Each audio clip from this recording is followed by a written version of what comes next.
Alright, let's talk about Chainsaw Man 149. Now, this time, I know y'all wondering where's 148. Yeah, it got clipped. So, yeah, so I couldn't really post it back up. But it's cool because, we back from another chapter. And if we want to have the last chapter, well, just know Asa, aka War Devil, has a new weapon and had a great fight with Yoshida. Well, like a startup fight. And then now, she's back to cause reign of terror to Chainsaw Man streets, man. Let's go, man. But yeah, now this chapter, it went to from that to see how Denji, Naruto, and Fumiko was doing after that, that incident with Quan Chi. She was protecting them and stuff, which is really dope. Now this chapter starts off with, niggas saying we need to kill all Chainsaw Man. So just, like I said, just war in the streets and like a whole bunch of protests and yeah, just pure insanity in the streets. But this chapter focuses on Naruto and Denji relationship as well as, them and their mindsets because, Fumiko is trying to protect both Denji and Naruto, well, mainly Denji, but, she's a part of the group and stuff, so yeah, she got to protect Naruto, and she don't mind doing that.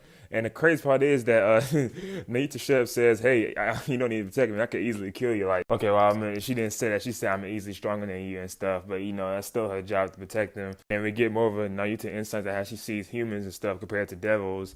And that, I'll go over that in a minute. Denji was like, yeah, we need to protect our, apartment and stuff. We need to see how that's going because he actually know what happened to Asa's apartment. Yeah, it's kind of GG's for that. But, yeah, he's trying to protect them. And she said, you can't go home because it'd be dangerous. You two need to go to the shelter. And immediately after that, Naruto legit tried to kill Fumiko, like, god damn. And then she controls somebody to choke her and stuff, like, chill, please. Denji tried to stop it by, tickling her, which is it's so sweet and adorable. And yeah, he tickled her and told Fumiko to run and stuff. They managed their own and stuff. And that's when they had, a deep heart-to-heart talk because then it's where we get the insights of Naruto's mindset now and Denji's right now. And this chapter and this moment in chapter was honestly amazing. In my mind, the whole time I was reading this chapter, I was like, man, Naruto's looking more and more like Makima. Please don't tell me she's going back to that mindset because when she was talking about devils and stuff and how she don't really care about humans no more. And then, dude, these panels right here was so haunting, and you can see Denji's reaction too. I know he got flashbacks from Makima, bro, because that's what I was thinking. I couldn't believe what was happening. I was like, no, please, not Naruto, please, man. Especially when she was asking about friends, who cares about them, and then she was like, I'm all you need, right, to Denji. And, oh, God, please don't do that, no. He remembered, Asa as, when it comes to friends and, seeing if he actually cares about anybody. And then, I told you I shipped him like hell. So Asa didn't ship is confirmed, man. He definitely has feelings for her because, that kiss he said that she did, that's the only kiss that he got or that didn't end up hurting him or grossing him out. It's true, and that is so sweet, man. It was a war that we're doing that. It's still fun. It's still a great moment, and I'm glad Denji thought about that too. And yeah, I was happy when he said that because, I love both of them so much. And Naruto asked, do you like her and stuff? And he said, he did this and showed this, great, beautiful panel. And then when she asked about herself, he, it got bigger. And it's like, oh, this shit. Now, this is the wholesome part of the chapter because this was really sweet. And like I said, every time we get more and more of them interaction and we see more of that father and daughter relationship or even mentor student in a way. Because telling some, by the way, the educational panel right here, telling some, how did you teach her the educational TV show? Oh, classic Denji. And that's where it ends right there too. So, like I said, many emotions when reading this. It's kind of like a roller coaster because I was scared, but then I got happy, and then I still got scared a little bit because I kept thinking, I was like, dude, what if when she talked about Denji joining the devil side and stuff, what if he didn't have Asa, or maybe, hold on, maybe in the future, what if something happens to Asa and then he ends up joining the devil side? Okay, I know this probably gets his character or what, but just think about it. This is what if, I don't see it happen like that, but just imagine he goes rogue and just end up becoming even for a moment of time in the story. Oh my God, maybe he gets controlled and become evil. I don't know, man.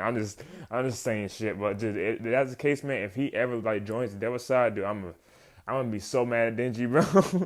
But it's not a possibility I can't rule out because, you never know what's gonna happen in this story. So glad to see how much Naruto cares about Denji, a lot. Because when he said that, he already forgave him and, legit just is happy that he cares about her so much. And that's just everything to me. I say once again, this chapter made me tense, but it ended with, some great wholesome stuff.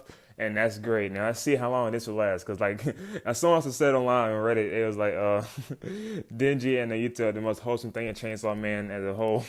And no cap, it kind of ain't lying. Because, everything else is kind of just, pain sometimes, and then yeah, but I'm really loving the dynamic between these two, and I just want to see what happens next. And also, it was pointing out on Reddit that how like Denji was, instead of getting mad and like saying like you shouldn't be thinking about that stuff, he tried to like understand her a little bit more and try to offer like do like a peace offering and stuff, and thinking about the other positives in her life and his.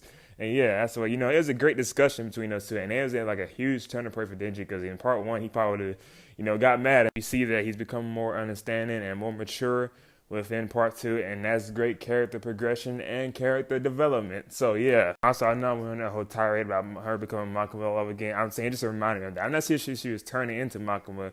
Because, well, if she did, it kind of be like, pointless with this whole thing between her and Denji. Like, because Denji's job was to make sure that she doesn't become Makima again. And with the whole chapter and how he convinced her, like, to, that how much he cares about her and how she loves him, proves that he is working right now. So, yeah. The only way I can see her, like, going back to, or, like, evil ways is probably because, like, if something happens to Denji or, like, he gets, like, taken away from her and, like, she probably end up being lost. Which I doubt that happened, but we'll see. Like, this is Chainsaw something we're talking about, so we'll see. And also, one scary thing about this too, like even that does happen. I remember someone on Reddit said this. I put it on the screen right now. Y'all can read it for yourselves, of course. But yeah, they got a point. Their differences is kind of like crazy a little bit. So we'll just see what they got to cook up, man. But yeah, I thought this was actually a really great chapter. I'm glad it further progressed the story and even the characters. We got to know more character insights and more character interactions. So yeah, I love that. And yeah, that being said, that's kind of all I got to say for this chapter. We got to wait another 2 weeks. So I'll see y'all then.